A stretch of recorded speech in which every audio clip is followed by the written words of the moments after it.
मित्रों नमस्कार। मैं हूं विजेंद्र। आप देख रहे हैं द डायलॉग का खास शो व्यूज रूम। मित्रों, व्यूज रूम में हम चर्चा करते हैं दिन भर की जो बहुत महत्वपूर्ण खबर है, उन खबरों का हम लोग विश्लेषण करते हैं, आपकी राय जानते हैं, अपनी राय रखते हैं बेबाकी से। और मैं ये नहीं कह रहा हूं कि जो राय हम लोग रखते हैं वो बहुत ही सार्वभौमिक राय होती है। निश्चित रूप से जो जितनी चेतना हम लोग की है, जितनी हमारी टीम की समझ है, उस समझ के आधार पर हम लोग अपनी राय रखते हैं। मित्रों, आज गधा हार गया है। गधा के हारने की खबर आपको मिल चुकी होगी। गधा चुनाव चिन्ह है कमला हैरिस का। कमला हैरिस को भारतीय मूल की नेता हैं, अमेरिका की उपराष्ट्रपति रही हैं, राष्ट्रपति होना था, सफेद महल में उन्हें प्रवेश करना था, लेकिन कमला हैरिस हार गई। कमला हैरिस की पार्टी डेमोक्रेटिक पार्टी है। नाम कितना बढ़िया, डेमोक्रेटिक पार्टी। चुनाव चिन्ह गधा। लगता है कि दुनिया के लोकतंत्र की स्थिति ऐसी ही हो गई है। लोकतंत्र के नाम पर लोकतंत्र बिल्कुल एक गधा की तरह काम कर रहा है। वादों का बोझ डाल दीजिए, कर्ज का बोझ डाल दीजिए, और यह लोकतंत्र जो है रहनुमाई के नाम पर अपने कथित नेता को अपने कंधे पर ढोते रहना। सत्ता की तरफ से बहुत प्रकार के अत्याचार होते हैं, उसको सहते रहना, कुछ ना बोलना, इसी को गधा कहते हैं। इसलिए गधा बेचारा भी है, इसलिए कि सब उपयोग करने के बाद उसे कोई चारा नहीं डालता है। हिंदुस्तान का लोकतंत्र, हिंदुस्तान के लोग और दुनिया के लोग की बात मैं कर रहा हूं। केवल चुनाव भर जो है जनता जनार्दन है, जनता भगवान है, लोग जो है बहुत महत्वपूर्ण है, लेकिन चुनाव होते के साथ ही तमाम प्रकार की जो दुश्वारियों के जो बोझ हैं इस लोकतंत्र के कंधे पर डाल दिए जाते हैं। अच्छा लगता है कि लोकतंत्र जो है वह गधा का चुनाव चिन्ह है। वह गधा का चुनाव चिन्ह ये जो रखा गया है, बड़ा विचित्र इतिहास है। इस शो में हम उसकी चर्चा नहीं करेंगे, लेकिन गधा के समानांतर और दूसरा चुनाव चिन्ह नहीं था। चुनाव चिन्ह हाथी छाप है ट्रंप का, और ट्रंप हाथी पर सवार होकर के अपने दूसरे टर्म में राष्ट्रपति का शपथ लेंगे और चुनाव जीत चुके हैं। बहुत बहुत बधाई है। भारतीय जनता पार्टी और संघ परिवार बहुत खुश है ट्रंप के जीतने के बाद, क्योंकि ट्रंप ने हिंदुत्व की असुरक्षा पर ट्रंप ने सवाल खड़ा किया और कहा कि हिंदुत्व पर अत्याचार जो कनाडा में हो, बांग्लादेश में हो, पाकिस्तान में हो, जहां जहां हिंदुओं पर अत्याचार हुए हैं और उसे माफ नहीं किया जा सकता है। और ट्रंप ने हिंदुत्व के ऊपर हुए हमले की उन्होंने निंदा की, और हिंदुत्ववादी राजनीति करने वाले भारतीय जनता पार्टी खुश है। उनको लगता है कि कमला हैरिस भले ही भारतीय मूल की है, लेकिन जब भारत के हित में नहीं सोचती है तो तुम्हारा भारतीय मूल का होना या ना होना बराबर है। क्या मतलब है? इसलिए अमेरिका में रह रहे हिंदू भी कमला को नापसंद किया। यहां कमला पसंदगी के नाम पर केवल पुड़िया बिकते हैं पान की दुकान पर, लेकिन वहां वह भी नहीं रही। वहां के हिंदुओं ने कमला को नकार दिया। कश्मीर के सवाल पर भी कमला ने बहुत सवाल खड़ा किया था और मानवाधिकार की बात उठाई थी। अब मानवाधिकार के अंतर्गत अन्य लोग नहीं आते हैं। मानवाधिकार का मतलब केवल मुसलमान पर हुए अत्याचार ही है उनकी दृष्टि में। सच है कि अत्याचार जहां भी है उन तमाम पीड़ा, प्रताड़ना, अत्याचार को मानवाधिकार के अंतर्गत रखना चाहिए। लेकिन कमला हैरिस पूरी दुनिया में हिंदुओं के ऊपर जो हमले हुए, जो अत्याचार हो रहे हैं, इस पर डेमोक्रेट होने के नाम पर, उसके नेता होने के कारण भी कुछ बोलना चाहिए।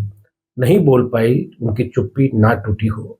शायद मुझे लगता है कि कमला हैरिस और भारत की कांग्रेस का लगभग चरित्र एक ही जैसा है, और कमला हैरिस जीत गई है वहां, लेकिन अभी तक चुनाव आयोग नहीं पहुंची है।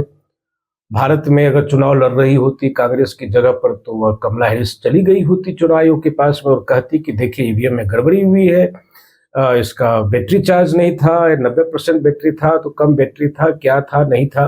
तमाम प्रकार के जो आरोप है, मैं ये नहीं कह रहा हूँ कि विपक्ष के ऐसे आरोप जो है निराधार ही होते हैं, उसके आधार भी होंगे।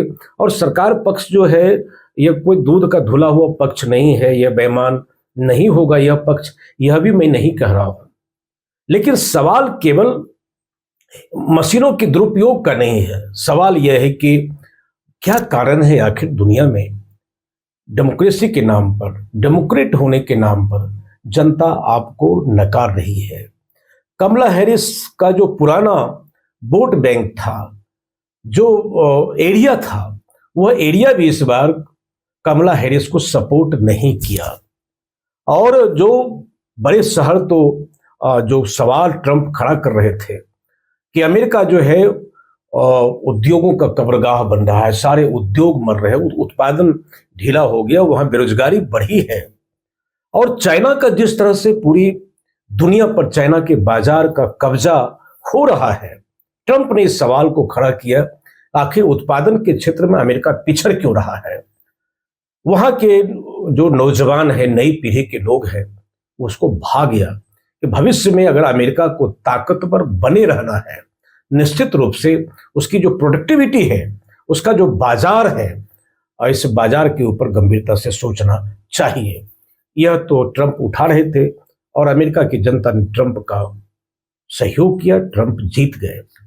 कमला हैरिस के हारने का और भी कारण यह है कि जो उनके पुराने, जो बाइडेन के वक्त में जो इसको वोट बैंक भारत की भाषा में कहते हैं, उपनगर, वहां से भी उनको सहयोग नहीं मिला।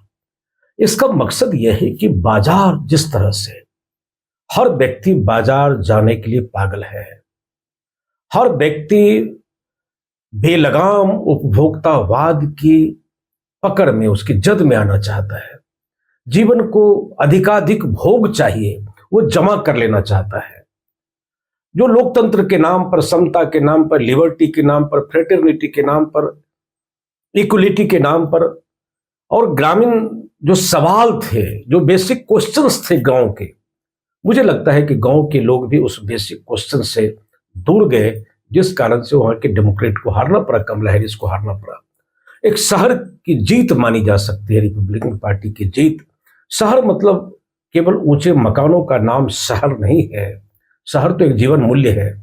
आपको शहर में जगह नहीं मिली तो आप शहर लेके गांव चले गए और घर घर में शहर आप जी रहे होते हैं, शहर आप देख रहे होते हैं, शहर आप भोग रहे होते हैं। शहर एक मूल्य है। मुझे लगता है कि उसी मूल्य की जीत अमेरिका में हुई है, लेकिन भारत के खुश होने के कारण बहुत है। अभी मैंने बताया कि किस तरह से जो हिंदू कोना है, एक तरफ तो हिंदुस्तान में कटेंगे बटेंगे तमाम प्रकार की बातें, उस पर ट्रंप का सहयोग मिल जाए तो स्वाभाविक है कि हिंदुस्तान की जो हिंदू राजनीति है वह उसके तरफ मुड़ेगी। इसलिए जीता है ट्रंप, लेकिन लग रहा है कि मोदी की जीत अमेरिका में हुई है।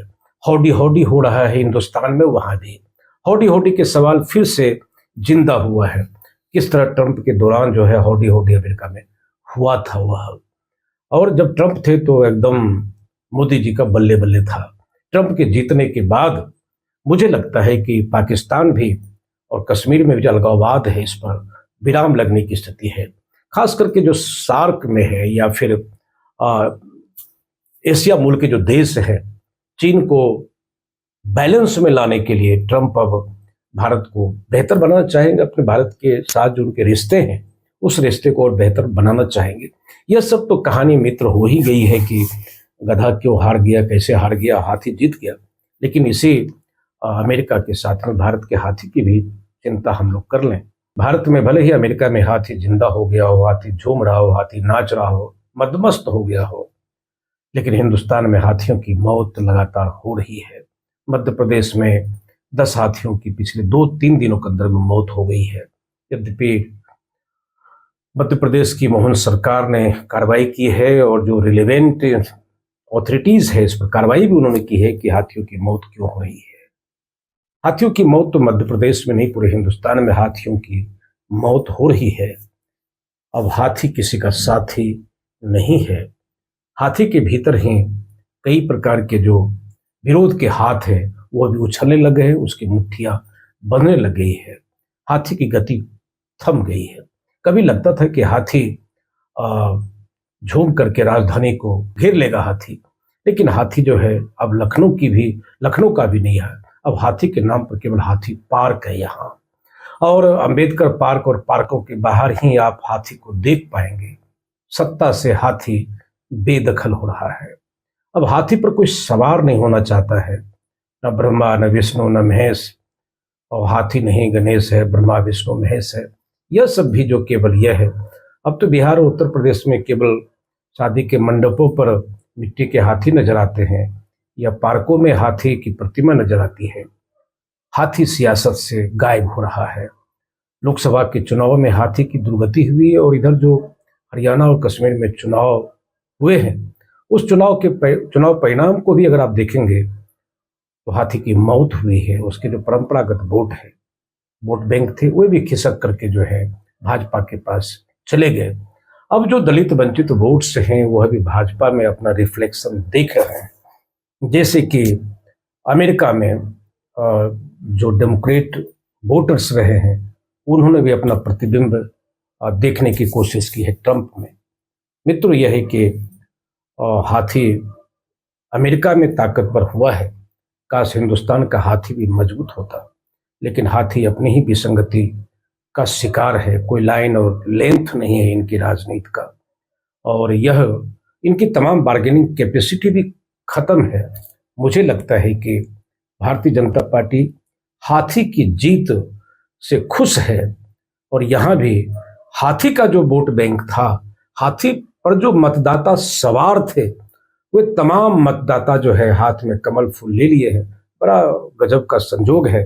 बने रही हमारे साथ में, और मुझे लगता है कि हम लोग लोकतंत्र जो गधा है, हम इस गधा पर फिर दूसरे शो में बात करेंगे।